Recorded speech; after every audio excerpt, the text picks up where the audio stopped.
Y estamos atentos a la Organización Mundial de la Salud porque está vigilando una nueva variante de la COVID después de haber registrado recientemente un aumento significativo en cuanto a los casos, las hospitalizaciones por el virus.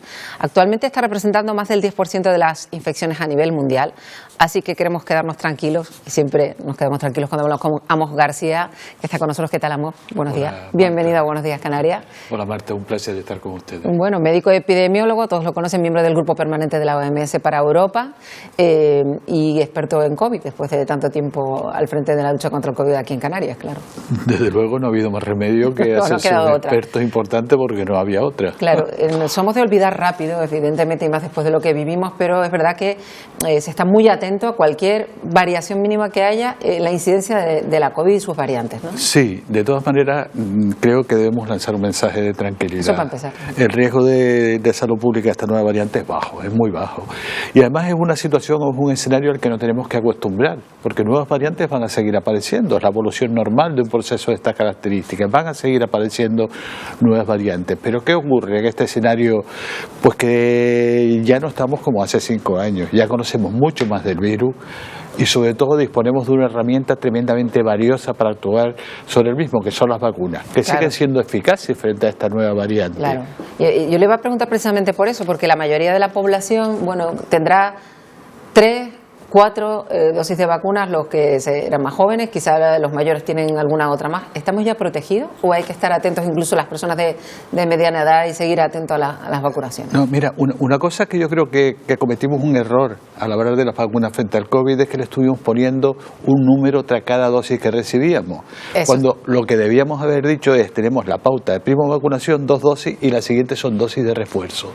Claro. Cuando yo me vacuno de la gripe, como hago todos los años, no digo este año me pongo la dosis 58 de la gripe, ¿no? Claro. Digo, me pongo la que me corresponde. Pero estábamos todos gestionando. Sí, pero bueno, era un fallo también lógico ante la incertidumbre que había.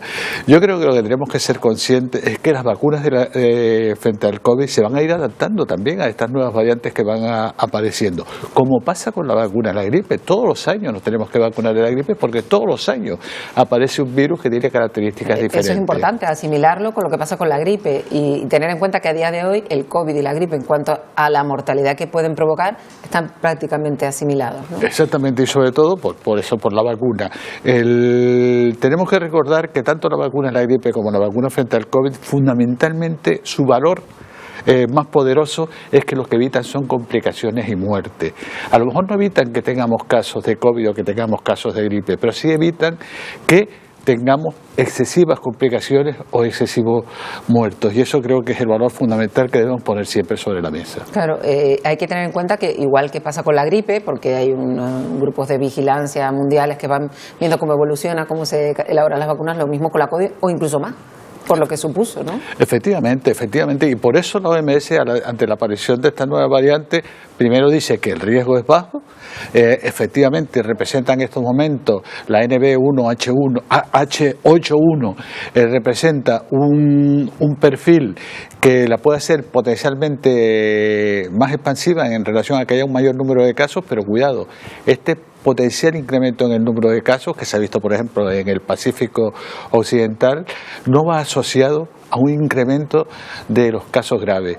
Y esto es lo valioso de esta nueva situación, que vamos a tener nuevas variantes de la COVID que pueden dar lugar a una gran cantidad de casos, como en determinadas temporadas de la gripe tenemos más casos que en otras, pero afortunadamente esto no va a venir acompañado de un incremento en la cara más dramática, más terrible que tenía la COVID, que era esa, la vinculada a fue todo un ejemplo, y siempre lo hemos hablado, y mira que hablamos en aquella época tantísimas veces, prácticamente una vez a la semana, sino más, cómo la ciencia se volcó y cómo se logró pues acotar una enfermedad que está provocando tantísimos muertos al inicio, y cómo se logró acotar en tiempo absolutamente récord, y a veces no se incide demasiado en esa cuestión, ¿no? Sí, desde luego, y hay que incidir en el valor que ha tenido el conocimiento científico en el abordaje de esta enfermedad.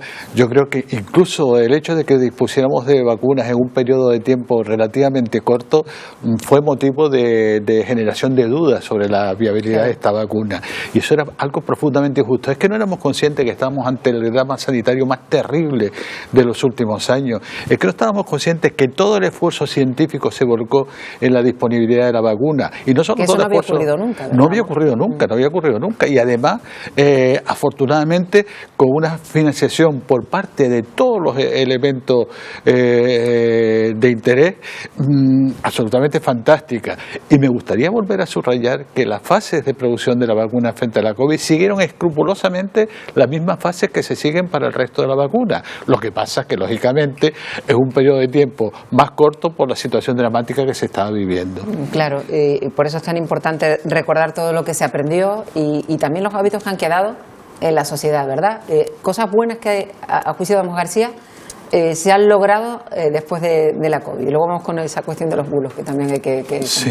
Pues mira, yo creo que cosas buenas que se han quedado, aunque parezca algo excesivo decirlo, es el lavado de manos. El lavado de manos ha sido uno de los elementos más valiosos con los que nos hemos quedado en relación a la COVID. También, lógicamente, el uso de la mascarilla.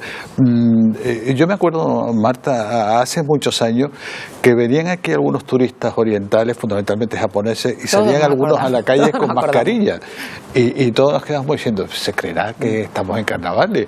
Y no, ese hombre lo que estaba haciendo un esfuerzo solidario hacia los demás. Bueno, ahora es un gusto ver cómo cuando cualquiera de nosotros aquí en el equipo pues nos encontramos un poquito mal o tenemos un catarro, enseguida esa persona se coloca una mascarilla de forma absolutamente automática. Para protegerlos a todos. Y ese ejercicio solidario es algo que yo creo que debemos seguir potenciando porque desgraciadamente sí que ha aprendido en determinados colectivos de la población, pero no en todo. Bueno, yo no sé qué opinión le merece a Amos García el hecho de que, ahora que hablaba de la colaboración mundial, de lo que se vivió en aquel momento de la pandemia, que ahora un país de la dimensión de Estados Unidos vaya a actuar por libre, dada pues su política sanitaria actual, pues que estamos viendo que, para empezar, es que la persona que lo lleva es un negacionista antivacuna.